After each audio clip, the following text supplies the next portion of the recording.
আমাদের জীবনে অনেক সময় আমরা এমন কিছু খুঁজতে গিয়ে আমাদের হাতে থাকা মূল্যবান জিনিসগুলো হারিয়ে ফেলি।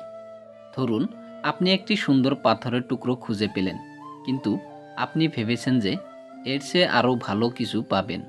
তাই আপনি সেই পাথরটি ফেলে দিয়ে খুঁজতে থাকেন। পরে বুঝতে পারেন যে সেই পাথরটি আসলে হীরা ছিল।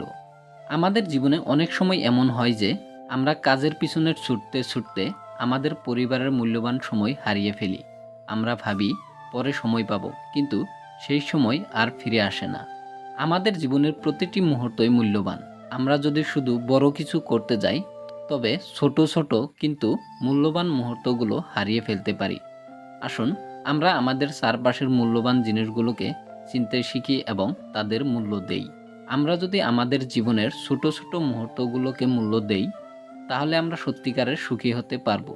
বড় কিছু পাওয়ার আশায় ছোট ছোট সুখগুলোকে হারিয়ে ফেলবেন না। আসুন, আমরা আমাদের জীবনের প্রতিটি মুহূর্তকে মূল্য দিই এবং স্বর্ণের খুঁজে যাতে হীরার টুকরো হারিয়ে না ফেলি। জীবনের প্রতিটি মুহূর্তকে মূল্য দিন। বন্ধুরা, যদি ভিডিওটি ভালো লেগেছে লাইক করবেন, শেয়ার করবেন। যদি এই চ্যানেলে নতুন এসেছেন, এই চ্যানেলটাকে সাবস্ক্রাইব করবেন।